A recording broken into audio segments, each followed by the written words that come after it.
It is well established that the Fifth Amendment entitles aliens to due process of law.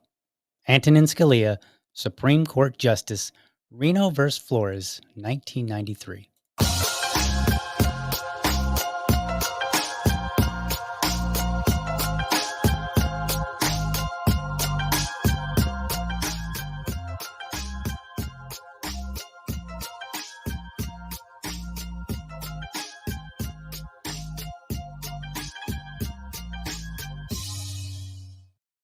All right. Welcome back to another morning episode of the Liberty Dad Podcast, a discussion on politics and culture. I'm your host, DL, America's most objective libertarian. If you're tuning in live, thank you so much for giving me your time so early. And you know what? Thank you for your patience. It's been a rough couple of weeks, even rougher last few days.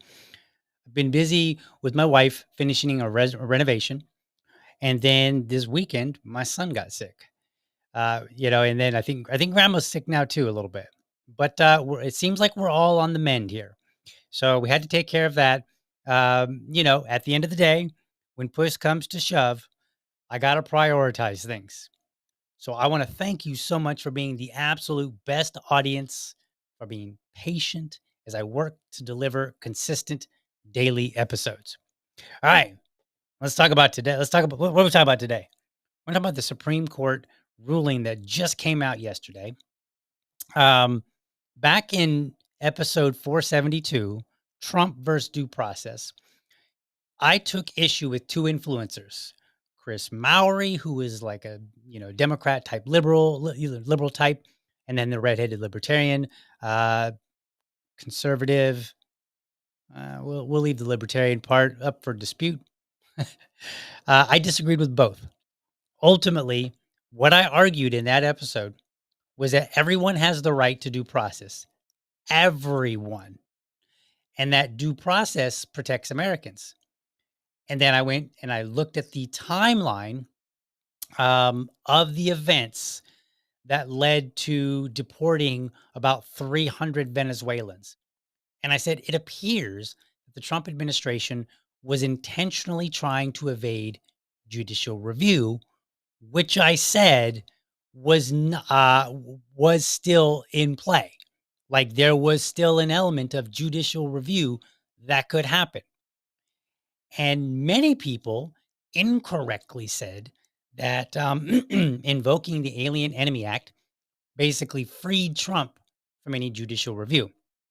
I also criticized this idea that we were having a, quote, constitutional crisis. Well, the Supreme Court delivered their decision, and my commentary was somewhere between absolutely correct and with merit. So we're going to talk about that today. So the SCOTUS ruling, Supreme Court of the United States, it came out in four parts basically. You had the pure curiam, that's Latin for by the court. That basically just means this decision is from the court as a whole versus what you might see a specific judge's opinion, and then other judges sign on to that opinion. Then you had Justice Kavanaugh's concurring opinion, where he concurred with the pure curiam, and he gave some thoughts. Then you had Justice Sotomayor. She had the dissenting opinion, or a dissenting opinion, and Justices Kagan and Justice Jackson joined, and then Justice Barrett, Amy Coney Barrett, she joined in part, and then Justice Jackson had her own dissenting opinion in addition. This is useful to know because many people seem to have ignorant opinions about what the Supreme Court said. This is not entirely unusual. So let's take a look at some of this commentary, and then we'll see what people got wrong. So this is cat turd. Now you might say, DL, cat turd. Come on, well, he's a huge following, and we know who he is. We've seen him on videos like this. It started out as an anonymous account, and now he's pretty well known. Like, people know who he is. They've seen him on, I think he went on, I can see his face. I'm trying to think of his name, but he went on, I'm drawing a blank on his name, but he went on a major podcast. And so we know who he is. So he's no longer anonymous, and he has a huge following. So here's what he said. Everything wrong with justice, the Supreme Court, the rule of law, the real I don't even know what the real, is there a fake constitution? I don't even know what he means by that. All in one picture. Amy Coney Barrett is a joke and a loser, and these Karens are hell-bent on destroying the judiciary branch. Imagine losing our country, freedom, and the rule of law over these four utter clowns. And then he has a picture of the four female justices on the court. And then that sentiment was echoed by the End Wokeness account, which made similar commentary. Arguably, Cat Turd is just regurgitating what End Wokeness said. Justice Barrett joined the three liberals on the court to rule against Trump using Alien Enemies Act for deportations. Now, why is it important to even talk about one anonymous account, one semi-anonymous account? Well, number one, like I said, both of them have very large followings. On both of these posts, Cat Turd got 23,000 likes and 6,000 quotes and reposts. And Wokeness got about 30,000 likes and almost 7,000 quotes and reposts. And what sort of comments do we see from some of these posts? Well, let's take a gander. Let's look and see what some people are saying. Now, what I did was I narrowed this down to paid accounts. So every one of them is going to have a blue check. This means that somebody is paying Twitter so that they'll have extra features and their opinion gets basically bubbles up in comments. So when you go to when you see like a cat turd comment, or you see an End Wokeness comment, and then you look at the or a post, and then you look at the comments to that post, the blue checks get to bubble up. They're paying for that. Okay. So even though they may be anonymous in a sense, they are not entirely anonymous because Twitter knows who they are, or X knows who they are. And, but they basically are saying, like, I want my post to bubble up to the top and be seen.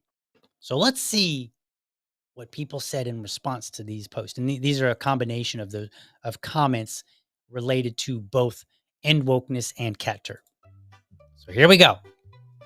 Toxic femininity? Question mark. Okay. There we go. ACB, Amy Coney Barrett, is the biggest disappointment ever. I can't believe how she fooled us. We'll get to that. Justice Barrett doesn't believe we have the right to protect our legal immigrants. Okay. I'm withholding commentary this time because you'll see, folks. They should be on The View, not the Supreme Court. It's obvious to me she's compromised. They're talking again about Amy Coney Barrett. Disgraceful. Trump didn't put her on the bench to play footsie with leftist radicals. He picked her to uphold the law and defend the nation, not hand it over to criminal gangs and foreign thugs. She sold us out for illegal alien gang members. Are women in general just collectively retarded when it comes to foreign invaders? What the actual F? Of course, it's 3 women and a woman who doesn't know if she's a woman. They're referring, of course, to Justice Jackson, who refused to answer what is the definition of a woman in her nomination hearing. She's one of them, again, referring to Amy Coney Barrett. Because a lot of people saw Amy Coney Barrett as a conservative justice, and then the other 3 women as super duper liberal radicals.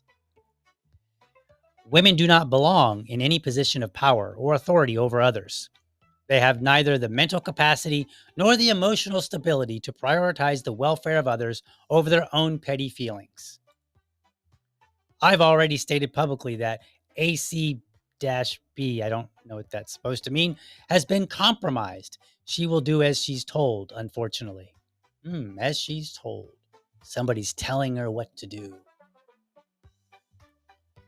I think courts need to follow traditional churches. Have you been in a church? I'm sorry,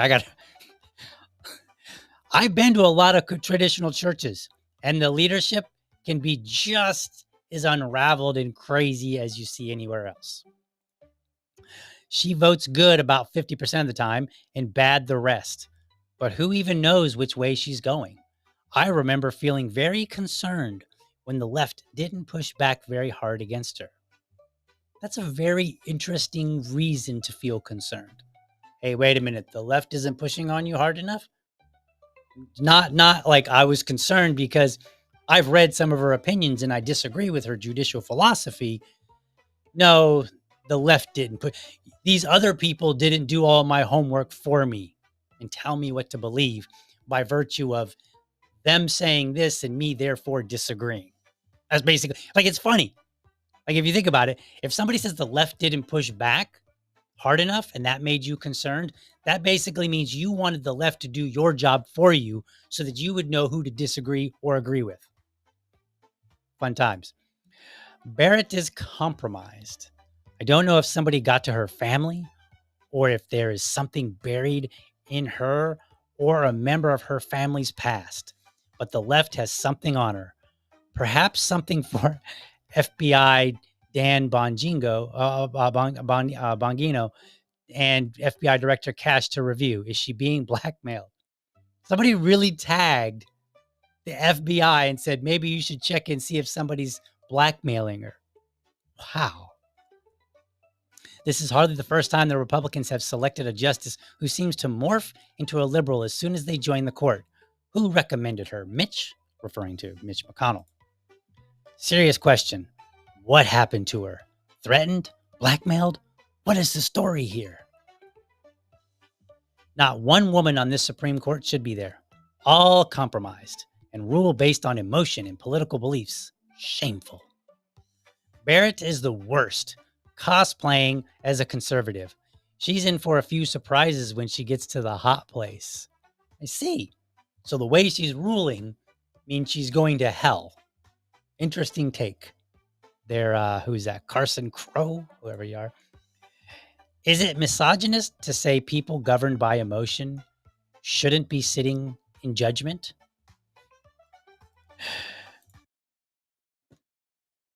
It's somewhere between funny and really, really sad, all of those comments. Now, talk about being governed by emotion. Did you notice anything there? Not a single criticism of anything that Justice Barrett actually said. Not a single thing. Just a picture of her and the other women and then knowing that in some way she did not, she had a dissent. That's it. That's what people know. But wait a minute. Here's the fun part. Justice Barrett, in that ruling, the 25-page ruling, she didn't say anything. Nope. Anyone who read the ruling would have known two important things. Number one, Justice Barrett did not issue any opinion. The only three justices who did were Justice Kavanaugh, Sotomayor, and Kagan. Justice Barrett joined Justice Sotomayor's dissent, but only in Part 2 and Part 3B. So, what do those particular parts say?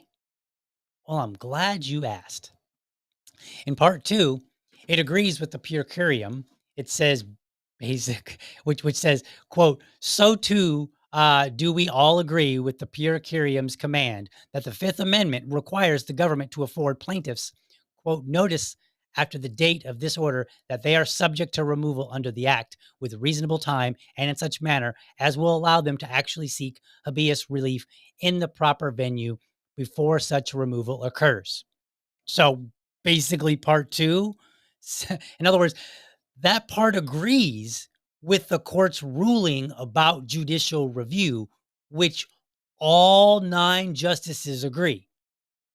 So, trying to think of how I want to say this. These retards online are criticizing Amy Coney Barrett when one of the parts that she signed on to, that she joined, agreed with all 9 justices. Now, if that doesn't clear it up, when all 9 justices agree, that means the other 5, the 5 men who allegedly are supposed to be there, also agreed. And and the per curiam basically just said that yes, the Fifth Amendment applies to aliens. The same as in my quote at the beginning of the show, where Justice Antonin Scalia, well considered by conservatives to be a conservative. That's not actually true, but that's topic for a different day. They all loved him. And he made that comment back in 1993 in a ruling.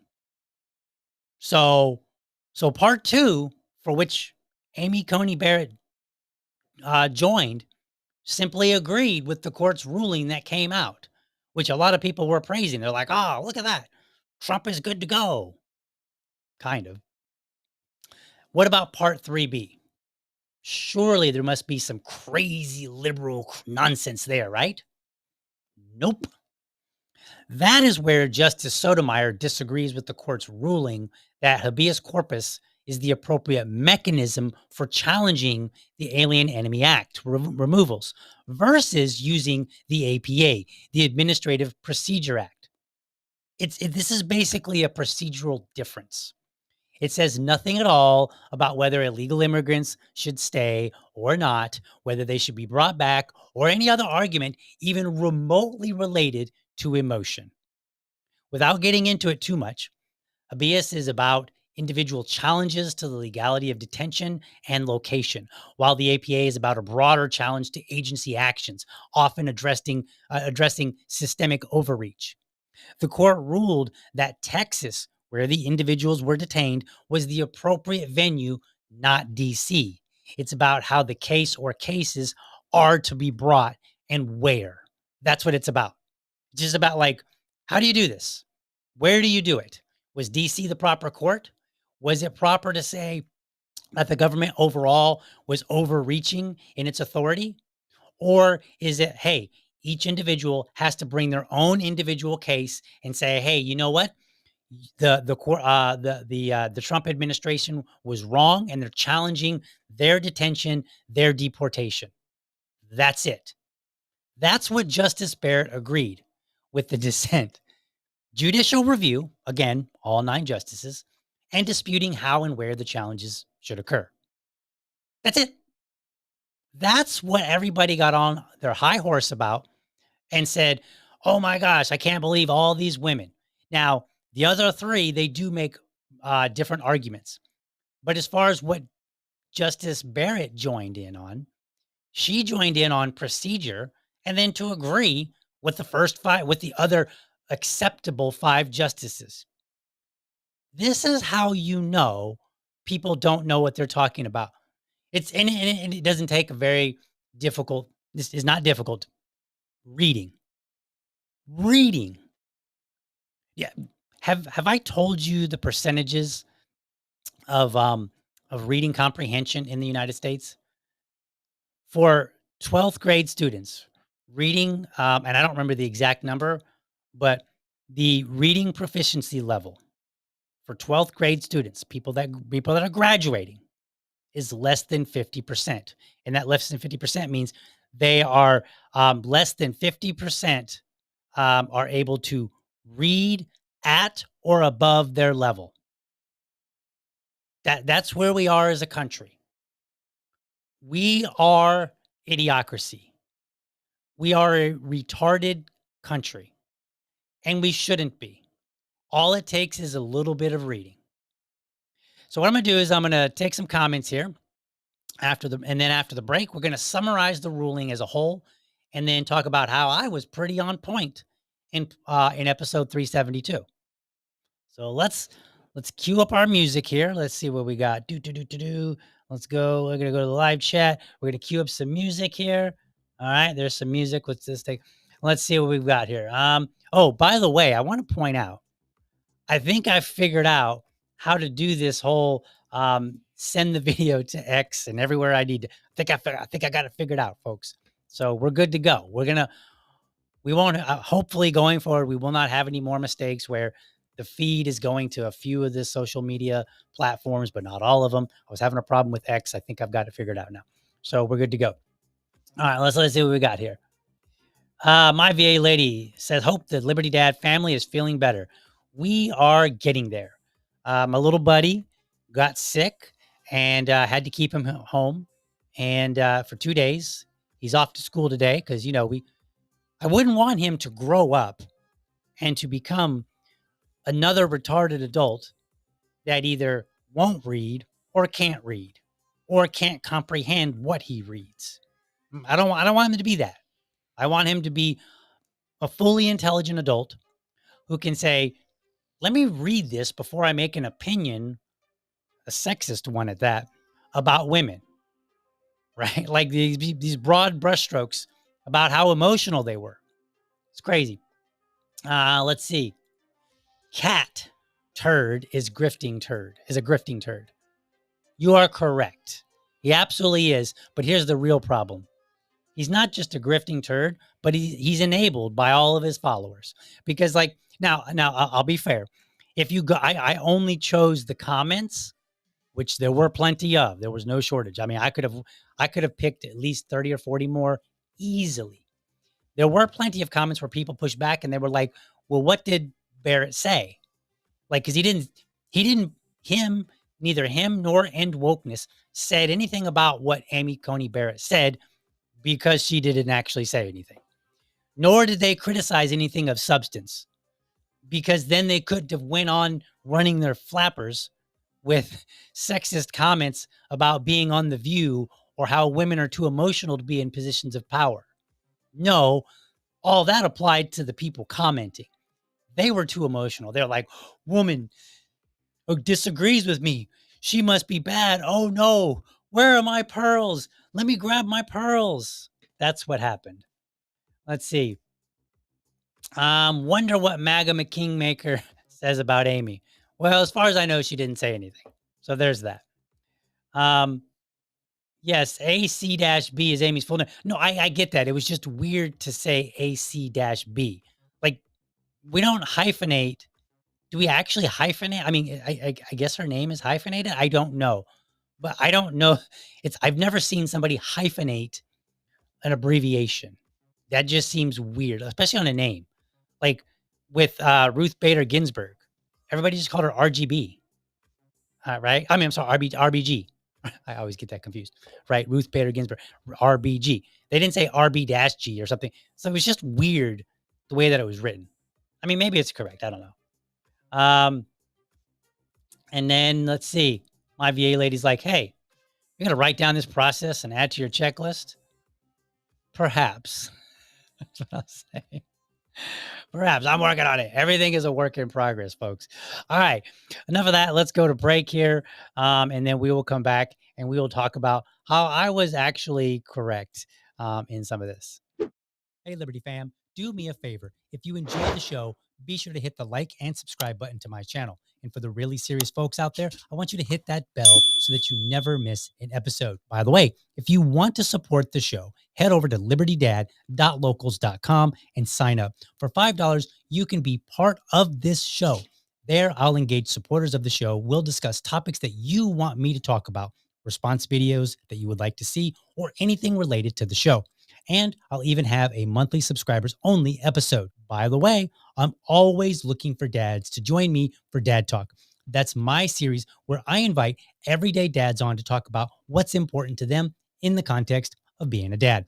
No argument, no debate, and dads choose the topic. It's my way of raising dad voices. If you're a dad or you know a dad who has something to say, let's get connected. Episodes air live on Friday mornings or Friday evenings, whichever works best for dads. All right, let's get back to the show. All right. Okay, so let's talk about how I was either correct or I was on the right path. Because when I read the Supreme Court ruling, I actually felt really, really good about myself. I was like, wow, I'm a guy that reads. I'm not a lawyer. Never been to law school. I just started reading stuff, and I was like, this is interesting. And I started paying attention to what people said. And I think it actually started with Antonin Scalia. I started reading some of his stuff, and I was like, oh, this is interesting. This is interesting. He really makes a good point. And then from there, I started reading um, just different things. I would read like somebody would talk about a law, and I'm like, oh, I wonder what the law says, and I would read it. And at first, it was a struggle because I was like, man, what am I? It felt heavy at first, right? Because I wasn't used to reading legal opinions. And then eventually I kind of got used to it. And part of it is the way that it's written, right? When you read a ruling, a lot of times they'll interject. It's not like they just write a bunch of sentences as if they're talking. They interject like other, references to other court rulings and, quotations and stuff. So it's not that it's complicated per se. It's just not how you typically read. If you go pick up a novel or you go pick up a book, it's written differently. The way it's presented, the way it's laid out is just different. And so you've kind of got to train yourself in a sense to understand like, okay, here's a break in what somebody is saying because now they're making a reference or a quotation in a particular manner. And sometimes they can get kind of long. Okay. So, but it didn't take long and it's not that difficult. It's really more of a difference in how things are written. Sometimes they get a little heavy because they reference a lot of different past court cases. And if you're not familiar with those court cases, then you may not understand what they're talking about. It may not make nearly as much sense. So you might have to go back and read it. You might have to stop for a moment and go reference whatever court case they're talking about and go, oh, okay, I see, in court case A that I'm reading today references court case B that was, that was 5 years ago. And then you go and you look at court case B and then you're like, oh, okay, I see how what they had to say here. And I see how that makes sense now in court case A. So that's really, but it's not that hard. And all it takes is some reading, folks. Reading. The per curiam and Kavanaugh's opinion were the shortest portions of the ruling. Sotomayor had the largest portion, and then Jackson had a few pages herself. Now, I want to look at some highlights to see where your humble host either got it right or had meritorious thoughts. Now, I'm going to put this up on the screen, and I made a mistake kind of last minute. I downloaded somebody else's highlights, which I really liked. Now, I read it, and I don't have the document handy, but I read it, and I did make my own highlights on physical paper. But for the purposes of this show, my highlights matched mostly with somebody else's that I saw online. And I was like, oh, well, I'll just use theirs and kind of talk about their highlights. The mistake that I made is that they did their screenshots from their phone. And so it's going to be a little bit small on the screen. And I just didn't have time to correct that. so you probably will not be able to read it. But I linked to it in the show notes, and you can go and check out their assessment, which mostly is aligned with what I said in episode 472. So let me put that up on the screen here, and then we'll walk through it. So again, I do apologize that it's going to be so tiny for you guys. So I'm just gonna read some of the highlights here. So this is under the per curiam, and it says we have held that an individual subject to detention and removal under that statute is entitled to judicial review as to questions of interpretation and constitutionality of the act. We're talking about the Alien Enemy Act, as well as whether he or she is, quote, is in fact an alien enemy, 14 years of age or older. Basically, what they're saying is that judicial review is applicable. It's applicable. So people got it wrong. We'll talk about that a little bit more here. The government expressly agrees that Tren de Aragua members subject to removal under the Alien Enemies Act get judicial review. Okay? Like, this is not in dispute by anybody but Cat Turd and other turds. That's the only people that are disputing this. All 9 justices agree. So if you're going after Amy Coney Barrett and you're saying, I can't believe that hoe is so emotional, you need to be going after all the men. Otherwise, the term retard applies to you. Period. Let's go on. So the detainees are entitled to notice and opportunity to be heard appropriate to the nature of the case. And then they cite other cases. The notice must be afforded within a reasonable time and in such manner as will allow them to actually seek habeas relief in the proper venue before such removal occurs. Okay, so remember in 472, one of my criticisms was that the way that the Trump administration did this, the timeline, when you look at it, it looked like they were evading judicial review. Because once they got people out of the country, bam, it's going to be very difficult to get them back in. Because the court, not even the Supreme Court, no court in this country has authority over El Salvador. So we cannot demand that they send anybody back.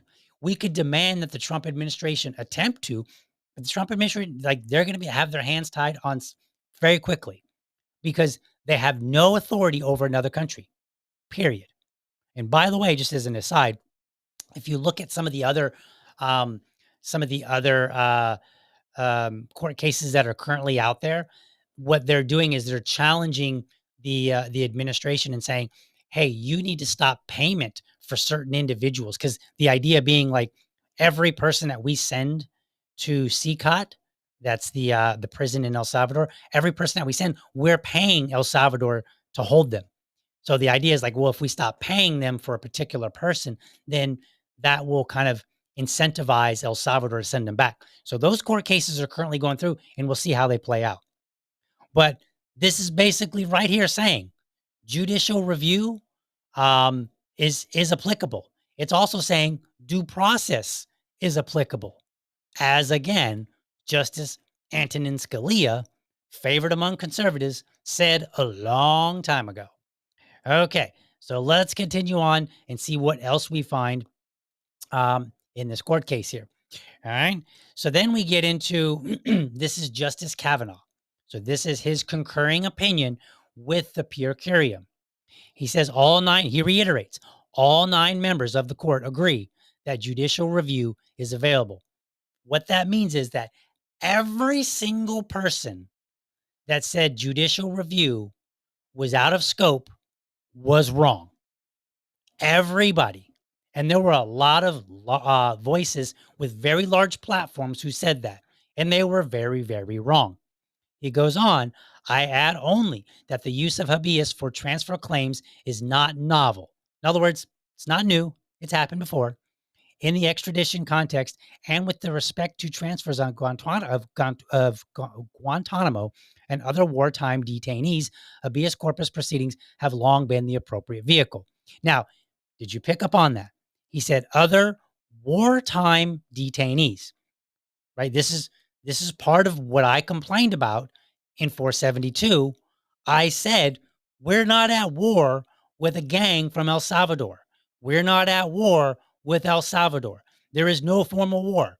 How do we know that? Because the only body that can declare war is Congress, and they have not yet declared war. The president has no authority to say we're at war with them. Okay? All right, let's continue on. Let's see what else we get here. I'm going to move this screen over here. That'll make it a little bit easier, I think. Move that there. Okay. All right. So now we get into Justice Sotomayor's dissent, her opinion. And it's been highlighted here. Justice Barrett joins as to parts 2 and 3-B, dissenting. So in other words, even if somebody had read all of Justice Sotomayor's dissent, not all of it applies to Amy Coney Barrett. Only parts 2 and 3-B. So not even all of 3. All of 2, part of 3. That's it. So if you're going to take her through the ringer, you better damn well know what parts 2 and part 3B said, which you don't, as you can tell by all the commentary. And I described it earlier before the break, what those 2 portions had to say. It goes on here and it says, it did so without any due process of law under the auspices of Alien Enemies Act, a 1798 law designed for times of war. So, where's my cool little sound there? I got it right. Now, you might say, DL, this is the dissent. That's correct. And that's why I said either I'm correct, which I was absolutely correct on due process. I was absolutely correct on judicial review. I'm meritorious in the sense that other Supreme Court justices brought up the same issues that I did. And I said, this is a law designed for times of war. And if you remember, or if you haven't seen the episode, but you should go back and watch it. If you recall, I said that we are not at war, right? And that number 2, this law or this act was put into place at a time when we had no other legislation or no other laws regarding immigration. So if there was an issue where we were at war and we needed to deal with aliens, basically people from other countries who are not citizens, if we needed to deal with them during a time of war, we had no mechanism for it. Today, we have mechanisms. We can look and say, like, we have a body of legislation dealing with immigration that we didn't have back then. So I looked at it and I said, the circumstances in our country was wildly different then. Okay. Now, maybe I was wrong. Maybe there's other arguments to be had, but it was a meritorious argument. She goes on to say, critically, even the majority today agrees, and the federal government now admits. So now everybody agrees, and the federal government admits. So this is like basically everybody. That individuals subject to removal under the Alien Enemies Act are entitled to adequate notice and judicial review before they can be removed. That should have been the end of the matter. So she's basically saying, look, in this ruling, that should have stopped. That should have been, as they say on the internet, full stop. They were afforded due process. They didn't get it. They got removed. End of story. We don't even need to have any further conversation. I want you to think about something.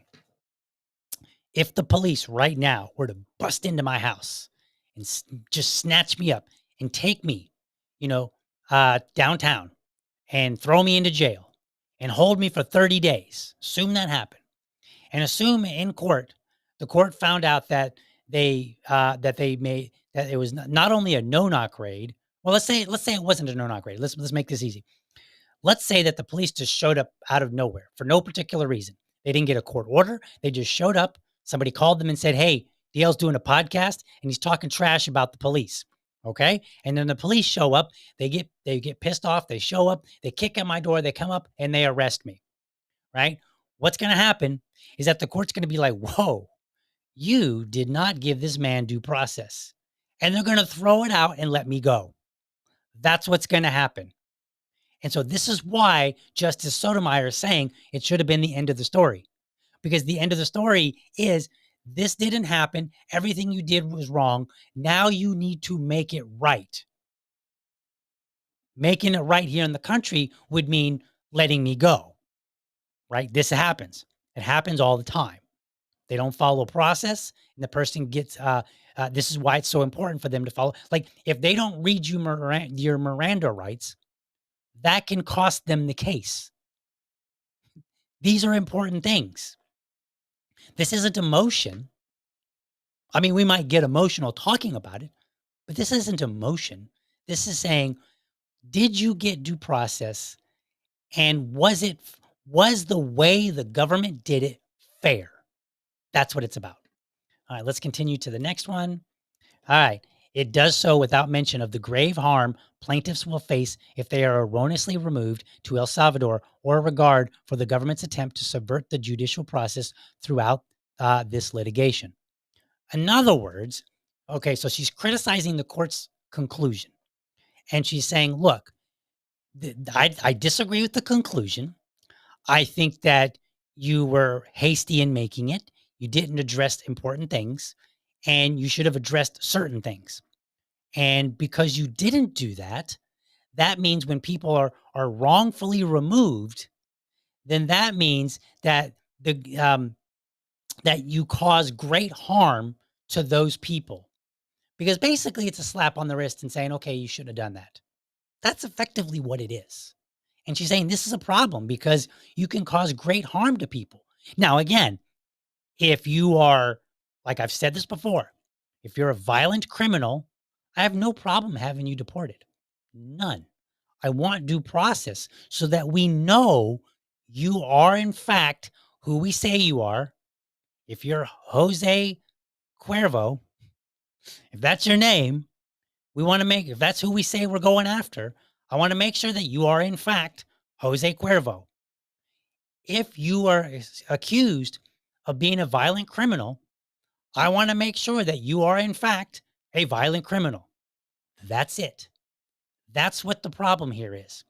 Because the government went and did things in a clandestine manner and deported people. And now we're looking back and we're going, well, I believe there's 2 people now that it's suspect were A, not part of any gangs, and B, had no criminal record. They were not violent criminals. And you might say, well, yeah, they should be deported. Perhaps if they're here illegally, you can perhaps make the argument that they still should be deported.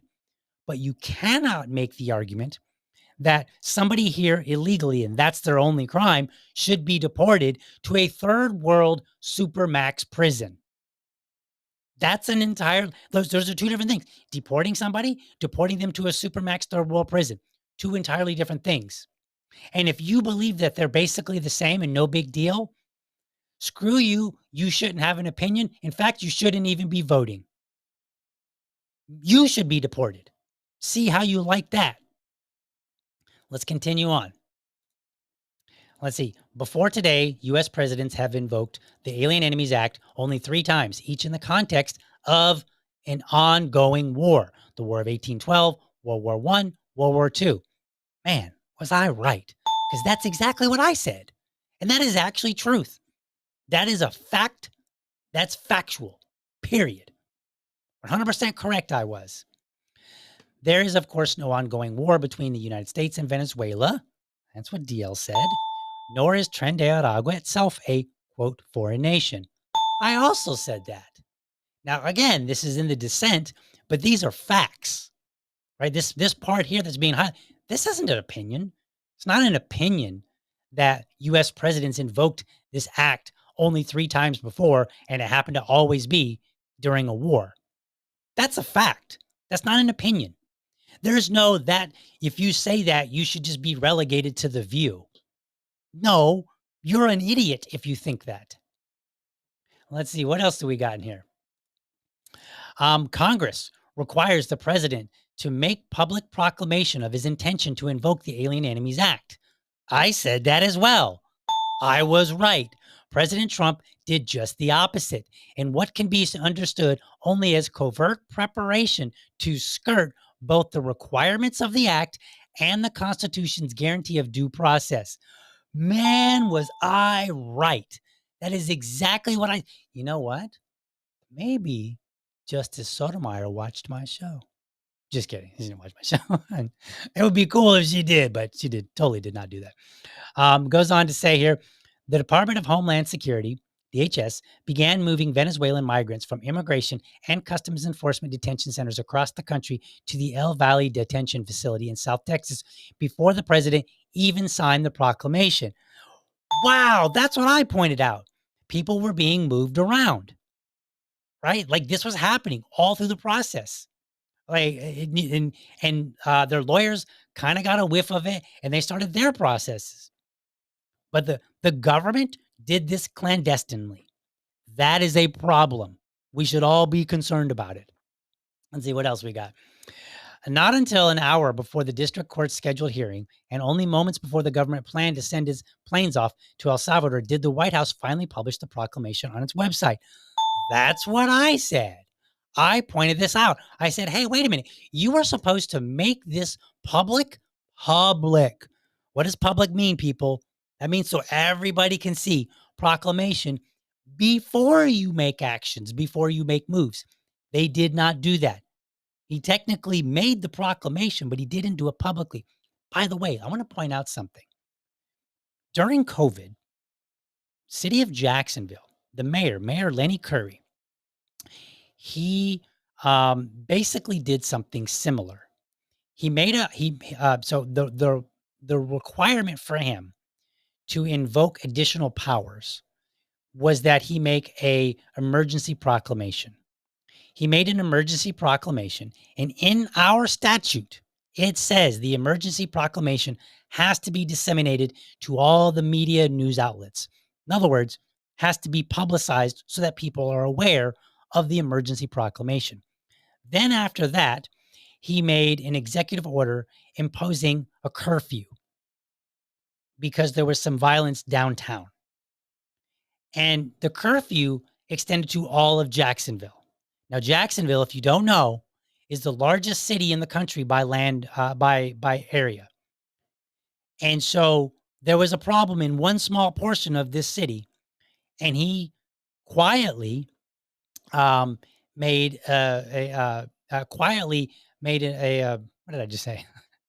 Drawing a blank here because I don't have notes up on the screen. I'm kind of doing this off the cuff a little bit. So he quietly invoked this emergency, and then made this order and put the order out. So I came back and I said, whoa, whoa, whoa. You were supposed to publicize this. We haven't even seen your emergency order here that you've made. We haven't seen it. We can't read it. We don't know what it says. And I was hitting back at the city on Twitter. And the city came back and they're like, here's the statute. And I said, I'm aware of the statute. You have to publicize this. You did not publicize this. What does it say? I can't read it, nor can anybody else. And I argued with them all night long. Finally, the next day, the city tagged me and they said, here you go. And I said, that's great. Too bad you should have done it sooner. And then the emergency, the executive order to for the curfew was ended the next day. And then it was in the news that the Democrats and the Libertarian Party hit him hard, right? And I was absolutely correct then. I am absolutely correct now. And it's funny because back then, all the people that could be considered right wing were all on my side over this because they were like, well, wait a minute. What? Curfew? No. You don't get to. Yeah, I was right then. I'm right now, folks. It's a problem. We have to demand that the government do things by the book. If the government's not going to do it by the book, how can they expect citizens or anybody in this country to follow the law? It's unacceptable, and we need to hold them accountable. And that's what Justice Sotomayor is doing right here. She's saying, hey, here's a problem. You guys didn't follow the law that you're supposed to follow. And the law included due process, judicial review, and publicizing this proclamation that the president made. Those are in the law, and they're there for a purpose: to protect American citizens and people in this country. So, sure, go ahead and say, no, no, I support the government. You're hurting yourself. At some point, you may be, you may be the person, and you may wish that the government was following the law. Let's continue. We got a couple more here. All right. What if the government later determines that it sent one of these detainees to SCOT in error? Hmm. Isn't that what I said? Show is. Or a court eventually decides that the president lacked authority under the Alien Enemies Act to declare that Tren de Araguas is perpetrating or attempting an invasion against the territory of the United States. Wow, I said that too. The implication of the governance position is that not only non-citizens, but also United States citizens could be taken off the streets, forced onto planes, and confined to a foreign prison with no opportunity for redress if judicial review is denied unlawfully before removal. I said that as well. By the way, folks, I don't have the video. Go look it up. The White House press secretary, I think it was yesterday, was speaking to reporters, and somebody questioned her and asked whether or not Trump was floating the idea of deporting American citizens to a foreign jail. And she said, we're looking into it to see if it's legal. I crap you not. That is what was said. I'm telling you, we are heading down a dangerous path. And all these right wingers are stupidly following it because they're busy playing team sports rather than looking and saying, are we getting due process? Is the government managing its own self according to the rule of law? And the answer is no, it is not. Let's see. We got a couple more here. The stakes are all the more obvious in light of the government's insistence that once it sends someone to SCOT, it cannot be made to retrieve them. That's what I said. It's true. Once they get there, we have no authority. We cannot force them. We may be able to play some games, right? We might be able to say, all right, well, we're not paying you.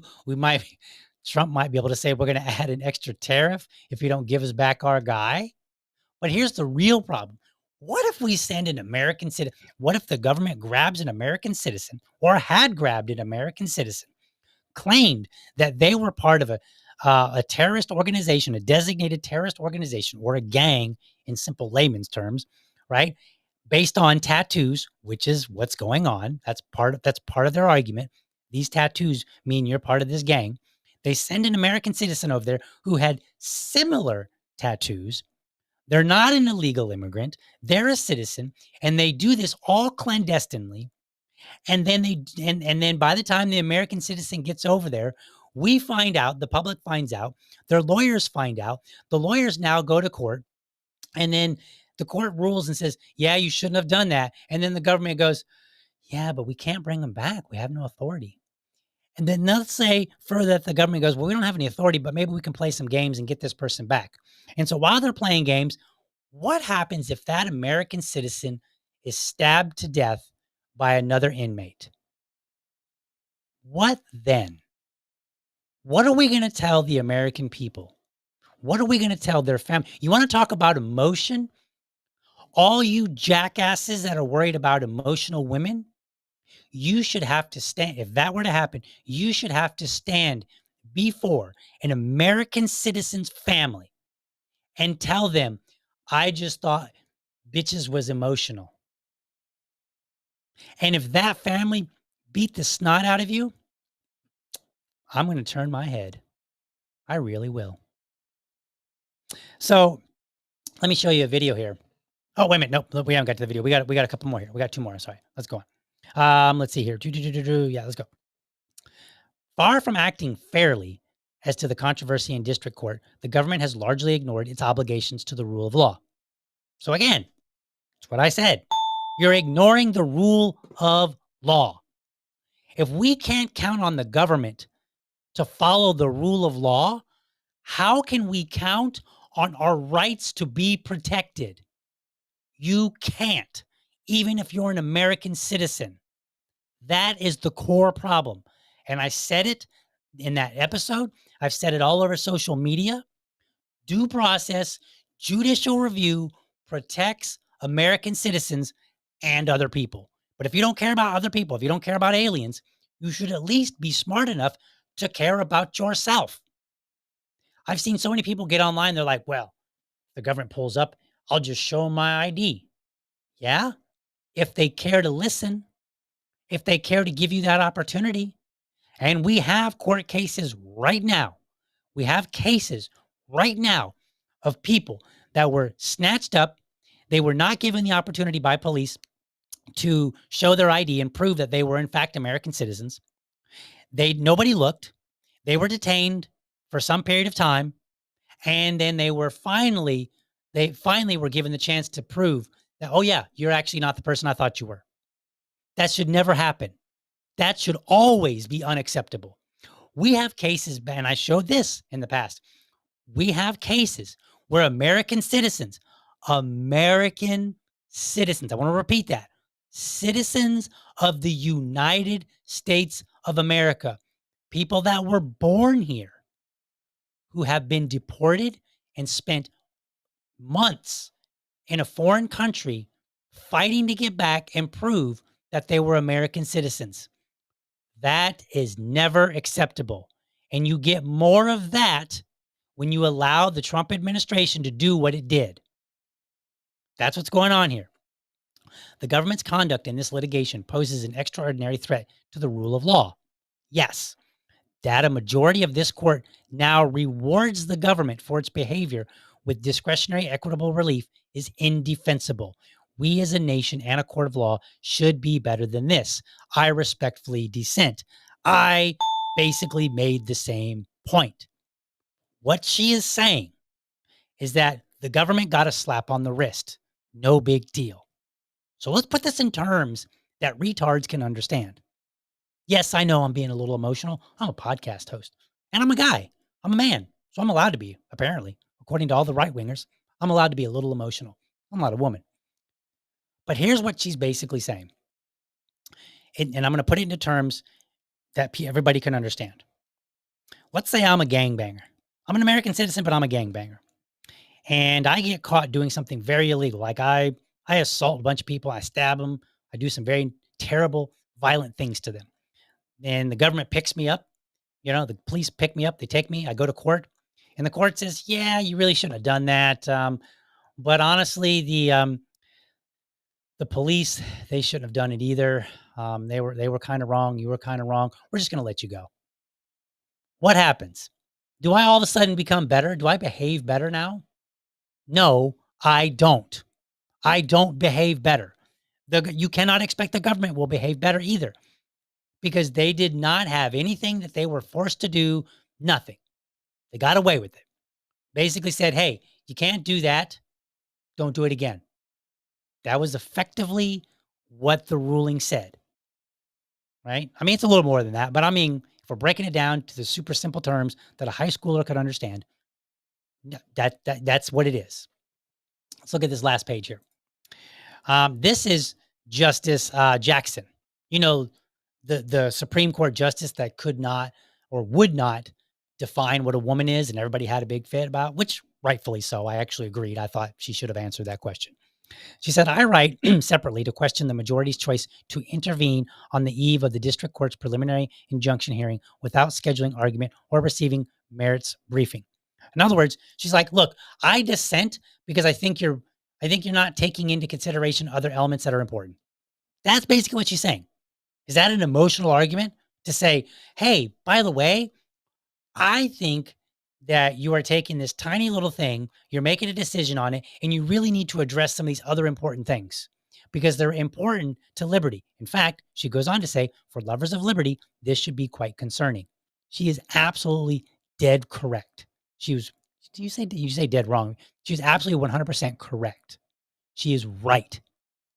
Hey, she goes on and says, hastily dashing off a 4-paragraph per curiam opinion, discarding the district court's order based solely on new legal pronouncement that one might have thought would require significant deliberation. In other words, she's saying, you're basically ignoring and downplaying the concerns that the district court has presented. That's her argument. That's the basis for her argument. So that's what a lot of people were saying. Women are just too emotional. They're just not appropriate to be in positions of power or authority. Well, speaking of women, let's play a video clip here real fast.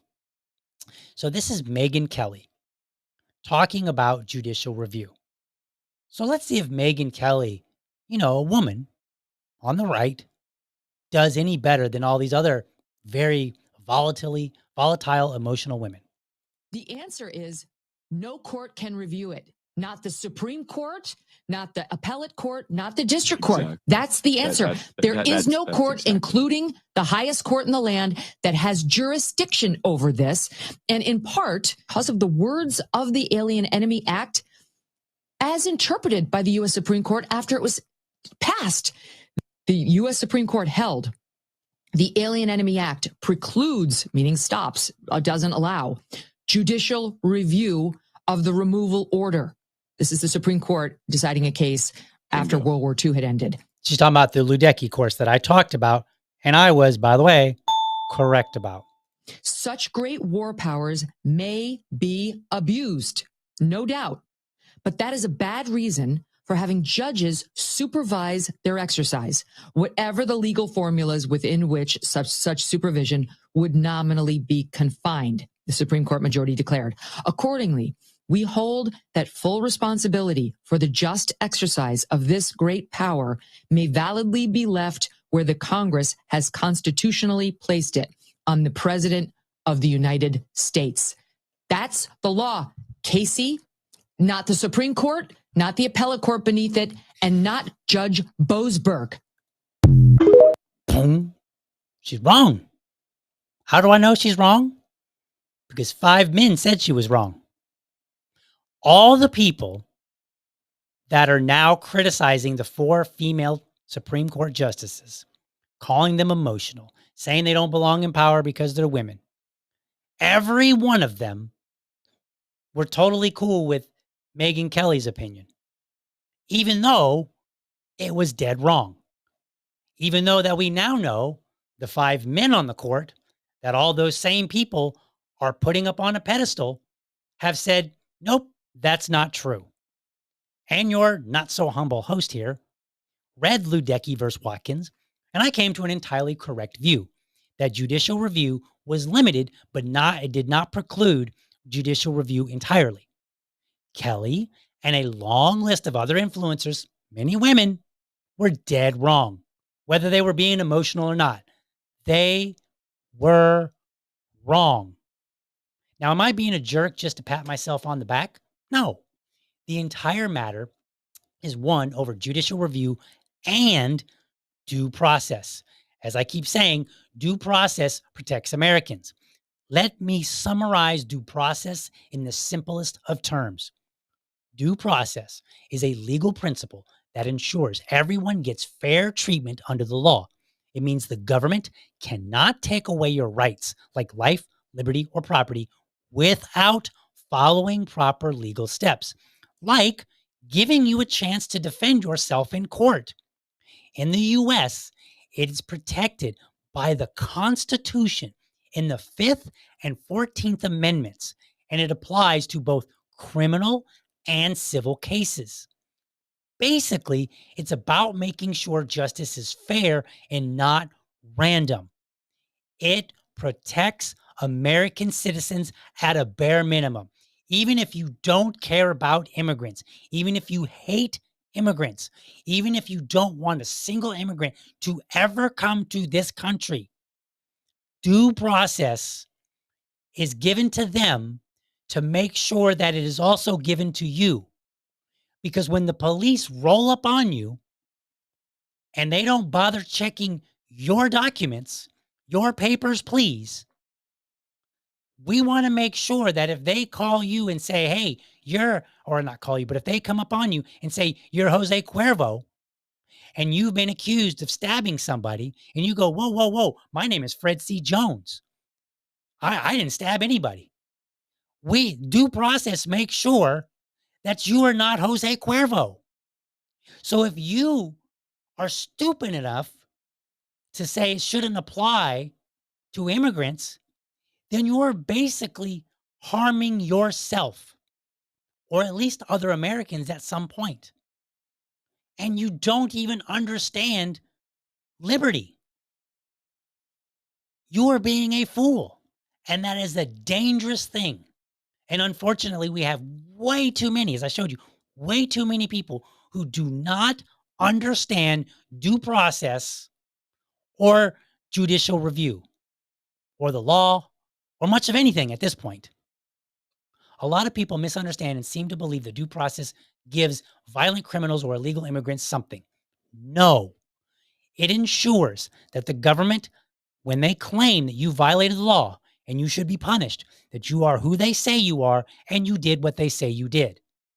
That value, again, I cannot repeat this enough, is to ensure that you, as a citizen, are not snatched up by government and whisked away to a foreign prison before you even have a chance to say, hey, you guys got the wrong guy. Or, yeah, I'm that guy, but I didn't do it. Do you not want that? Do you, as an American citizen, want the police to be able to arrest you and send you to a third world prison before you've even had an opportunity to say, excuse me, Your Honor, they got it wrong. Here's the evidence. I was over here when they said I was over here. Is that what you want?